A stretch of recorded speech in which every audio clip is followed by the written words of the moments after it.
Di dalam Islam, keimanan itu harus diimplementasikan dalam pembuktian. Tidak hanya tersimpan. Gitu ya?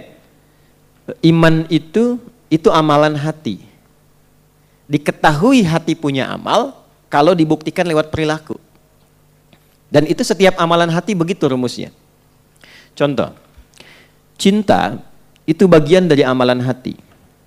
Bagaimana diketahui adanya cinta? Lewat perilaku, lewat ekspresi. Ayah dan ibu cinta pada anak. Dari mana tahunya ayah dan ibu cinta dan sayang kepada anaknya?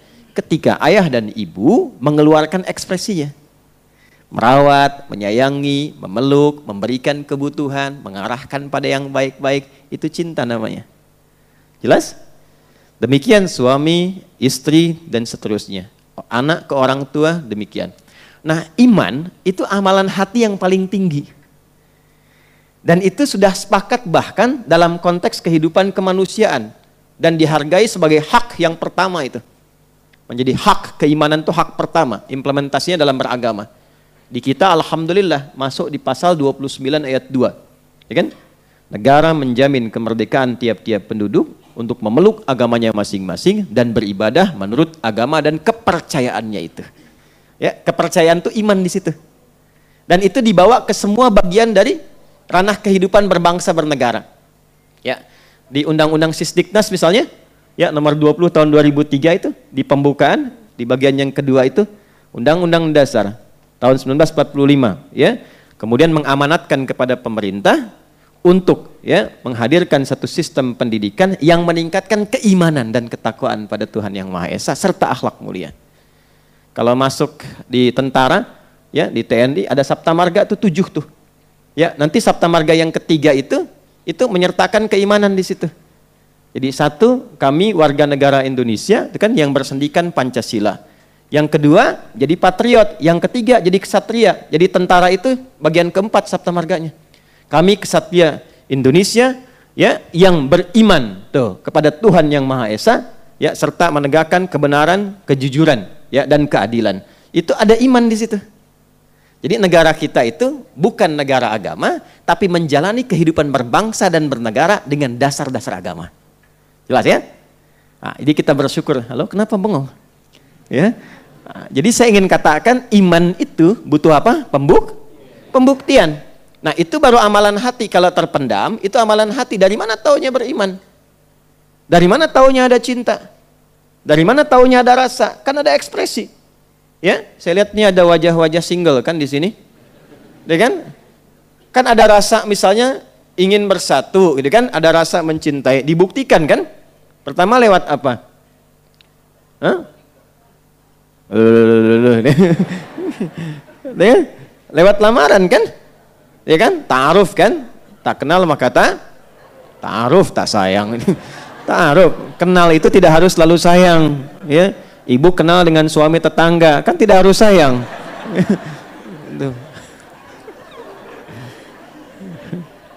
Semoga Allah ampuni dosa kita ya. Ta'aruf, lamaran kan diungkapkan saat lamaran khitbah kan? Setelah itu akad kan? Nah, akad itu perwujudan yang paling tinggi untuk mewujudkan rasa kasih. Kan setelah lita'arafu, baru kemudian wa'atun nisa as-sadaqatihinna nihla, baru kemudian akad kan? Kan Quran surah 49 ayat 13, pindah ke Quran surah 4 ayat 4, pindah Quran surah 30 ayat 21 kan? Ke pernikahan. Nah, ungkapan ekspresinya itu lewat akad dalam nikah. Makanya sering sekali saya tekankan, kalau ada anak muda datang kepada anak ibu hanya mengatakan, aku mencintai putra ibu, gak usah dengarkan, abaikan aja. Ya, nasihati dia, nak, buktikan cintamu pada putri ibu, ya, dengan menuliskan nama kalian berdua di pernikahan kalian, di buku nikah kalian berdua. Itu aja. Maharnya Quran. Namamu siapa? Yusuf. Apalin surat Yusuf nanti. Tapi panggilan sehari-hari kulhu kobu. Nah, iman begitu. Seseorang dikatakan beriman, yakin, ya, meyakini kebenaran yang ada dalam Al-Quran. Kembali ke surah An-Naba. Kapan dikatakan dia beriman? Bukan sekedar cuma yakin, saya yakin Quran benar. Ya, semua orang Islam standarnya akan mengatakan Quran benar. Tapi bagaimana seorang muslim dikatakan benar-benar beriman? Karena di Quran itu ada muslim, ada mukmin, berbeda. Ada orang datang kepada Nabi. Quran surah ke-49 ayat 14. Ada beberapa kalangan orang Arab Badui datang ke Nabi. Langsung mengatakan, ya, kami beriman ya Rasulullah. Amanna. Turun ayat. Mengonfirmasi langsung dari Allah. Ya, karena kan pemilik hati siapa? Allah. Yang tahu isi hati kita siapa? Turun Quran surah 49 ayat 14. Ya. Qalatil a'rabu amanna. Qul lam tu'minu. Lihat poinnya. Walakin qulu aslamna. Walamma yadkhulil imanu fi qulubikum. Sementara sebagian kalangan orang Arab Badui datang mengatakan kepada Nabi Muhammad SAW, kami telah beriman. Kata Allah, tunggu dulu. Katakan pada mereka, kalian baru berislam. Apa syarat Islam pertama? Syahadat kan? Asyhadu an la ilaha illallah wa asyhadu anna Muhammadan. Itu diucapkan oleh apa? Lisan. Nah, yang diucapkan di lisan ini turun ke kolbu enggak? Gitu. Kalau turun ke kolbu, nanti ada pembuktian. Makanya nanti Allah turunkan perintah-perintah dan larangan-larangan untuk membuktikan sudah ada iman atau belum. Untuk diekspresikan lewat bagian tubuh kita. Nah, itu pembuktiannya lewat amal. Amal yang didorong oleh iman itu yang disebut dengan amal soleh. Karena itu setiap perbuatan kita diatur, didorong oleh iman, dibuktikan. Maka turunlah kemudian perintah-perintah Allah yang disebut dengan ibadah itu. Ibadah itu sejatinya untuk menguji kita tuh punya iman atau enggak. Katanya beriman. Pembuktiannya apa? Maka turun ibadah. Nah, apa ibadah yang terkait dengan pembenaran Quran yang tadi kita tuliskan pada bagian yang pertama? Ya, meyakini kebenaran Al-Quran.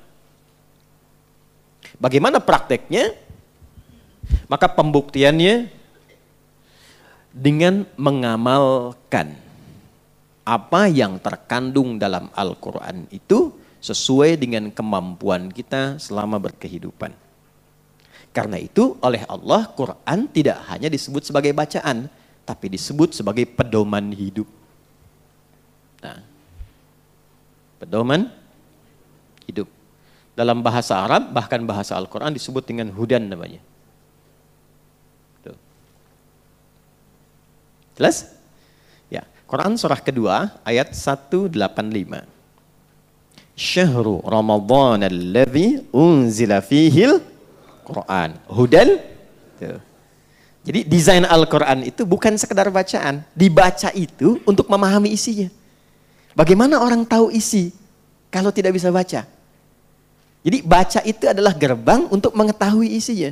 Dengan tahu, dipahami, diamalkan. Itu konsep dasarnya. Jadi ketika dikatakan pada bagian pertama perintah Al-Quran, kan? Tadi satu ya, perintah Al-Quran untuk meyakini seluruh kebenaran yang terkandung dalam Al-Quran. Nah, garis bawahi kata meyakini di situ. Iman meyakini pada Quran bukan sekedar yakin Quran itu benar, tapi butuh pembuktian. Pembuktiannya adalah dengan cara mencoba membaca, memahami pedoman Al-Quran ini dan mempraktekkan sesuai dengan kemampuan kita dan maslahat hidup kita selama kita berkehidupan. Itu dasarnya.